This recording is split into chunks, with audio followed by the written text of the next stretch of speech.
I want to translate that around, yeah, then that would require some extra steps. Yeah. I'm just sort of zooming in on this idea of solving for spherically symmetric solutions in R3. Yeah. Other questions? Okay. All right. I want to make a remark just about uniqueness. I'm not really going to work out a problem in this case, okay? Because you're gonna have a chance to analyze energy methods in this case. But remember, in order to prove uniqueness, you need to be able to take your PDE and find some associated energy function in this case. And remember that, like in 1D, right, this energy function, so this is supposed to be in one dimension, right? This energy function was something like integral, I think, over R, right? U sub t squared plus c squared u sub x squared dx, right? Now you don't simply have u sub x, right? But rather in 3D, right? You've got a Laplacian, okay? So just a hint to sort of help you along with the homework problem, right? The energy functional that you're going to want to use in R3 is more like the gradient squared, right? So grad dot u dotted with grad dot u, or you can write it like that. Yeah. The norm of grad, or the magnitude of grad u squared. Okay. All right. So the issue in the case of unbounded domains, though, is that you need to sort of carefully deal with the boundaries. So the example that I give you in the homework is on a bounded domain, and then you just you have to deal with that condition on the boundary appropriately in that case. Okay. So you'll need a bit of vector calculus. It'll be something like the it's just the integrate by parts formula for multiple dimensions, right? Where you're integrating around the boundary now instead of just taking the two limit points like you would in 1D. Okay. All right. So that's Professor. Yes. What would you use instead of the Laplacian for, say, n dimensions? I mean, the Laplacian works in any n dimensions, right? I mean, technically what we did in 1D is the one-dimensional Laplacian, but you only have one dimension, so it's just a second derivative. But yeah, I mean, in general, the Laplacian of u it's just the sum from n equals 1, j equals 1 up to n, right? U sub xj, xj, yeah, that's it, right? So it's just this sum of all your second derivatives. Sure. No matter how many dimensions, you could have 20 dimensions. You can have a 20-dimensional Laplacian. It's a sum of all 20 of those second derivatives. Yeah, basically we're trying to find some scalar quantity that can be added to the function. Yeah, I mean that's the art of building these energy functions, right? I mean we're going to take like canonical cases in this class where people have worked with these things for 250 years, so there's already a well-worked energy functional, right? But you can sort of see the structure of these things, right? You want an integrand that's going to be non-negative. It should involve the time derivative and the spatial derivatives in some way, because they're involved in the PDE. And it should be something where you can kind of take a product of the unknown function or its derivative and perform some integration by parts in order to recover the energy functional or something close to it from the original PDE, right? And so when we do the heat equation, you'll see something similar. And that, yeah, and we'll also, yeah, I think we also do something akin to that for the Laplacian. But yeah, energy functional, you want it to be non-negative. It should be a scalar quantity. It's a functional just because it takes a function as an argument and spits out something that's a scalar in this case, right? Do do we really mean that these quote unquote energy functionals are actually like an energy, or is it just any quantity we want to preserve? Like, would we call some sort of thing that turned out to be momentum like an energy functional in this Yeah, context? you can have non-conservative energy. I mean, the problem is there's a physical motivation for some uh, energy functionals, especially in the case of a wave. But then people have just used that phrase both in PDEs and also in dynamical systems. You know, you have like Lyapunov functions, all these sorts of things that are like sort of energies. Usually you want that thing to be decreasing as the dynamics of the system goes on. So it shouldn't be non-increasing unless your system, right, your PDE, or in the case of nonlinear dynamics, is you're injecting something into that system, right? But it could be decreasing, right? You could have a dissipative system, so you're leaking energy out. But it's not always honest to goodness energy, like in a physical way, right? Because you could have a PDE that doesn't have a physical meaning, right? But you're still going to call this thing an energy functional. So yeah, it gets sort of mushy how how physical or not it is. So yeah, but it's a convenient thing to call it in the case of some of these canonical PDEs, because you can sort of physically think of it as, there's energy or heat leaking out of my system. My energy functional is going to decrease as a result. Okay. All right. So the last little bit we're going to talk about today is just to give a view of what happens when we look at discontinuities in the initial data, and how that discontinuity evolves. So we only have about 9 minutes left, so maybe I can just kind of go through it, and you can work along. I'll try and go at a slower pace. Okay. So this will be kind of part B of the problem. And we'll just say set, we're going to make things easy for us in one way. We'll just set the initial position to 0, okay? And then we're going to set psi of r equal to a jump discontinuity. So we're going to sort of see how jump discontinuities propagate, okay, when they're integrated in this case. Okay, so this is open here, so it's one up to r equals 1, and then right at 1 it jumps down to 0 all the way up to infinity. Okay, so if we look at psi, okay, as a function of r, it looks something like this. Okay, so this is r, and then this is r equals 1 right here. Okay, fine. Okay, so what we want to do is show that U is continuous. Something peculiar happens in this case for 0 up to 1, okay? But there is a jump discontinuity, okay, at t equals 1 due to the focusing of the initial singularity, okay, in u sub t r 0, okay?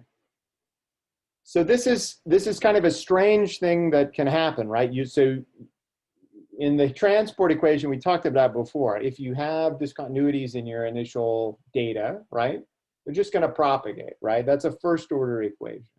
This is now a second order equation, right? And the discontinuity is actually in the initial velocity. And so you don't see the results of that discontinuity sort of turning into a discontinuity in the solution until later on in time, okay? And it's because of the way that the characteristics, I mean, it's in 3D, but in a 3D radial problem, are going to interact, right? And so what I wanted to show in this case is that essentially when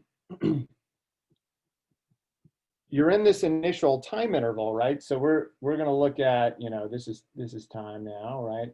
Starts at 0, and then this is our singularity point here, and so we're sort of moving in between there. Okay.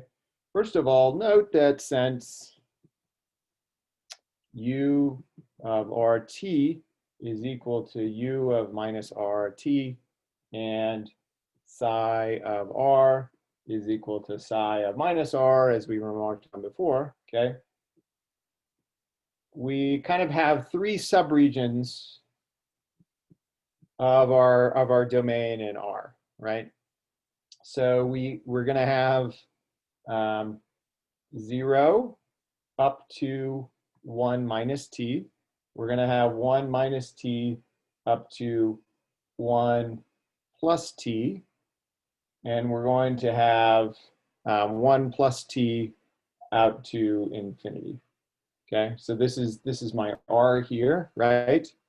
And essentially this has to do with the way that the overlapping regions of this initial non-zero velocity are sort of shaping the solution. Okay, so on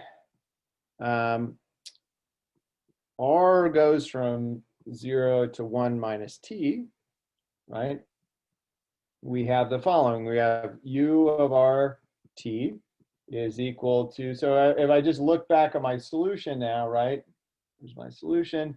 This thing has gone away, right? And I'm just left with this piece here. But this is really only just either 1 or 0. So I'm either integrating over 1 or 0. So I can just restrict my region to how I'm what part of that is non-zero, what part of that is actually 1.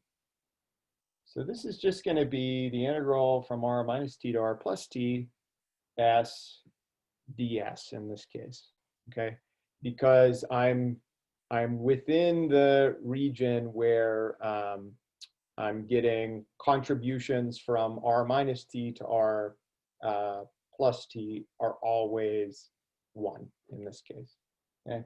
So this is equal to 1 over 4R, okay? R plus t squared minus R minus t squared, but this way simplifies down to just t, okay? Secondly, when 1 minus t up to R, if R is between 1 minus t and 1 plus t, right, then I'm only going to have psi be non-zero for a portion of that domain that I'm integrating over. In particular, u of RT is going to equal to 1 over 2R, R minus t up to 1, s ds is equal to 1 minus R minus t squared over 4R. Okay, so it's only from R minus t up to 1 in this case that I'm getting a non-zero value, okay? Because essentially that's just how I've defined my psi of R. It's only 1 up to R equals 1, okay? So that's the second subregion, okay? And then when 1 plus t is less than R, okay, then I just have that u of R up to u of RT is equal to 0, okay, since, okay, and then this is going back to sort of looking at the support of our initial conditions, okay, since this region, right, is outside the support of psi of r, right? The support of psi of r is -1 to 1, okay? But if r is greater than this value, right, r minus t is going to be greater than 1, okay? So this is really an exercise in sort of tracking where the support of that initial condition is, okay?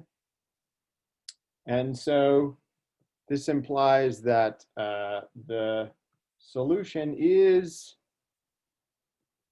continuous on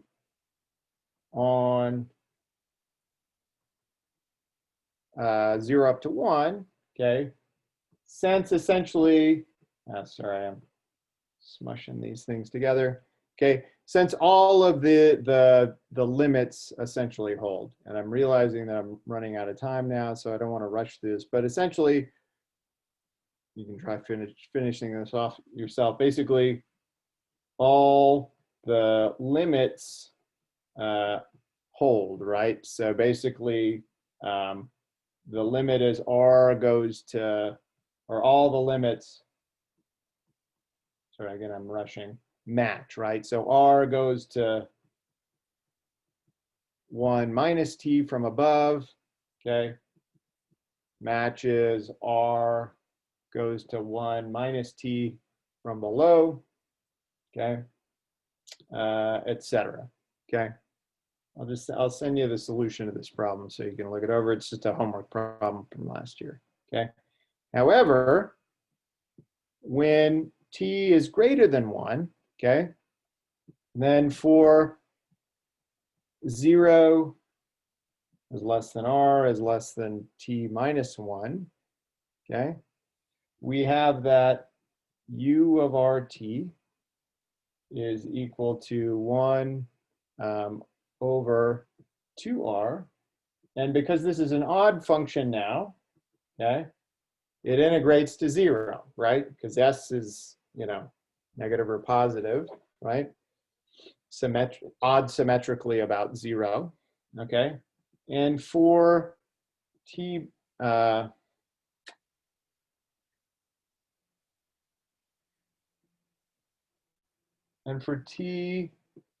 minus 1 is less than, r is less than t plus 1, okay? We end up with u of rt is equal to 1 over 2r, r minus t up to 1, ds. This is equal to 1 minus r minus t squared over 4r, okay? And when 1 plus t is less than r, okay, we have, remember that u of rt is equal to 0, okay? Because we're outside support of psi in this case, okay?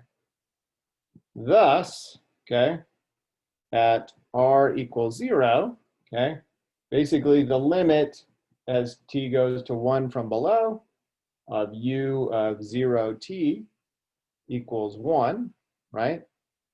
Because if I take the limit of the formula that I wrote down before, right? This formula here, I get 1, right? Whereas for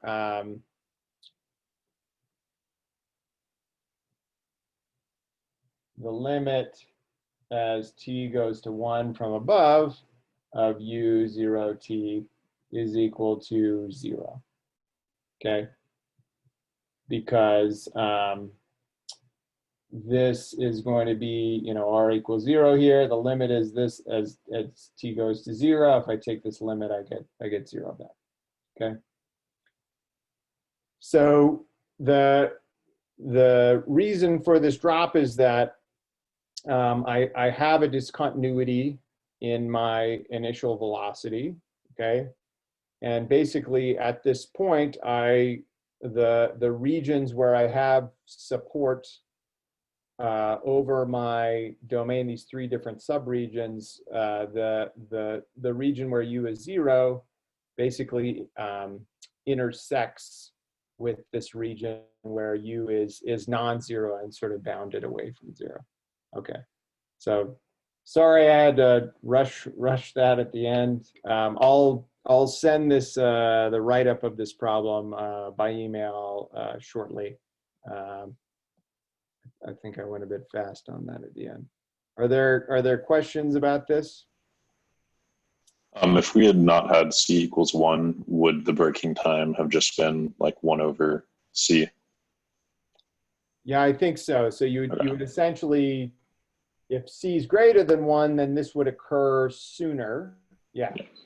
And Okay. then C is less than 1, then yeah, these domains, they would sort of cross each other at a later time. Yep, I think that's right. So you could try that out and see. All right. Other Thanks, Zach. questions? Yeah, thanks, Sage. Okay, thanks everybody. So I'll post the video of this online too. I'll probably trim it too just to get the downtime out. But I'll see you all on Monday. One last question. Could you go to where you drew psi really quickly? Yes. Yeah. Right here. Do we not need it to be -1 at the other? Are we saying R is greater than 0 always? I didn't quite catch why. Like, Oh, is it symmetric or is it not you symmetric? assume even symmetry, right? So yeah, we're always assuming even symmetry. Right? Okay. So for the purposes of performing that integral, right, you assume this even reflection principle. But Okay. yeah, so. Okay. So we don't, so R can be negative, but it's just evenly symmetric. Yeah, I mean, so technically R can't be, and you should rewrite the, if you were doing it carefully, you would rewrite the integral, but you can do this thing called even extension, where essentially psi is going to be, psi is just going to be its even reflection when R is less than 0. Okay. Yeah. Thank you. Welcome. All right, everyone, have a good weekend. See ya.